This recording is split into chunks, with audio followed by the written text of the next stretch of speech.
Crimson, this is Maxie. Oh, the samples haven't arrived yet? I'm so sorry. Hold on just a second.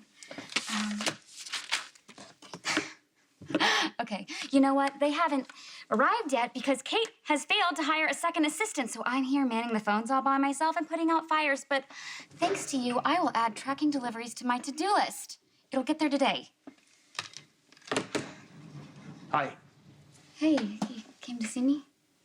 Yeah, I thought we could finish our talk. Unless this is a bad time. No, no, not at all. Let's do it. Okay? Talk? Yeah, no, I'll go first.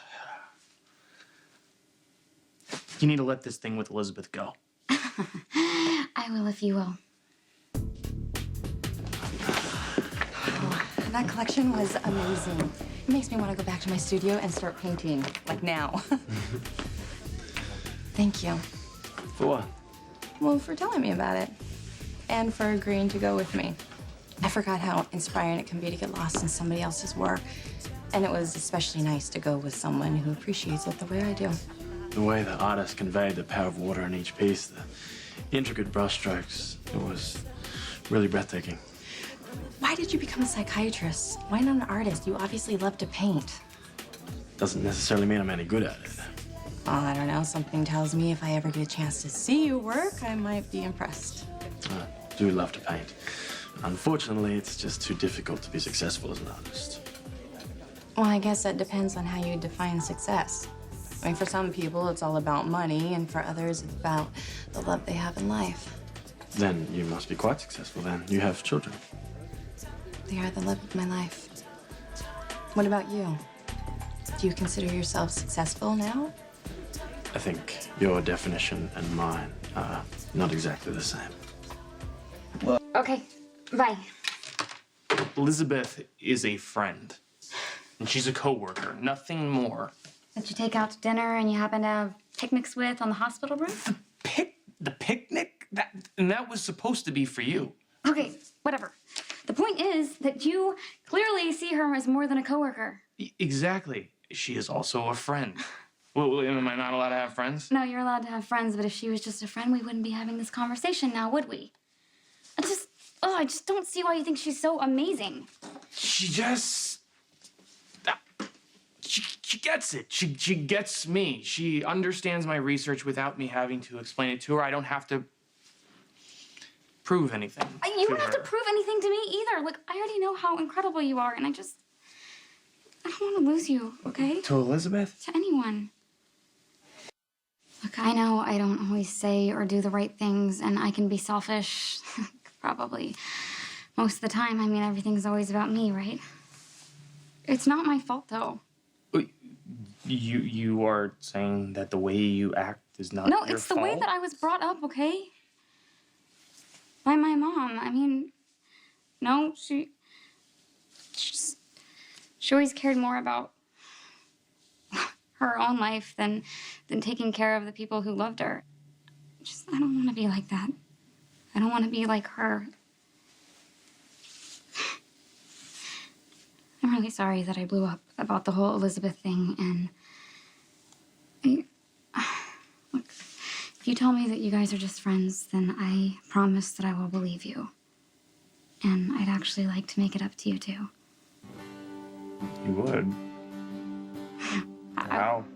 I was thinking maybe we could go out for Valentine's Day, and just no games or anything, just some quality time together. Yeah, of course. I'm in. Good. Yeah? Because if you said no, I was going to have to kill you. Oh, yeah? Yeah. Yeah, actually, I have another idea. Maybe we could start making it up to each other right now, if you're interested. Spinelli, the only thing that Mac... So I hear you're living at Windermere. I am. I'm treating a patient out there. The Nivius one? I see you've spoken to Mr. Spinelli. Curious man. Sharp as a tack, I actually call her Cassandra. Spinelli showed me a picture of her. She's more of a project to me than anything else. Do you always give your patients this much personal attention? Cassandra's case is a little different. She's a clinical study for me. A very challenging one. She's still a mystery. How so? I've been working with her for months, but I still haven't quite figured out how to help her. Well, you're definitely in the right place. Windermere is full of mystery. Like who saved my life on the beach and then didn't stick around long enough for me to say thanks. Hey, what are you two doing here tonight? Hi. Hi. Oh, we just came from an art exhibit, which was amazing, wasn't it? You just run into each other there, or? Actually, Elizabeth invited me. Fun.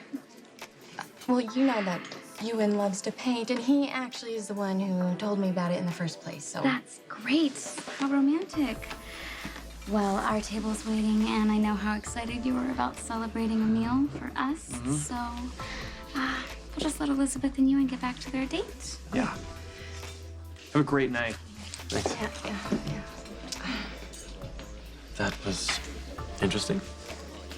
That's one word to describe Maxie. I wasn't talking about her. I was talking about you. Why you felt compelled to explain yourself to me. Don't forget the printers will be here in the morning. Like I could forget. I will make sure she gets back on time. Don't worry. Thank you. We still need a new assistant. You need to help me with next month's layout, and we need to plan all my trips for Fashion Week.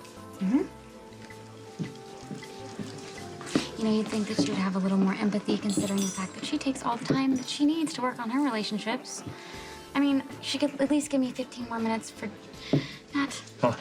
what are you looking at? Nothing. Oh, come on. Admit it. You hide from Epiphany, too. Oh, there's no secrets there. She intimidates the hell out of me.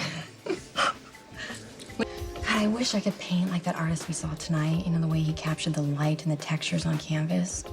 Ah, so much for letting go. What? What? You keep looking over there. I'm sorry. I'm sorry. Okay, look, there is something about that guy that I cannot stand. Yeah, maybe it's the fact that he's with Elizabeth. Oh, come on. Just not start that again, please. Fine. I'll ignore them if you ignore them. My hotel.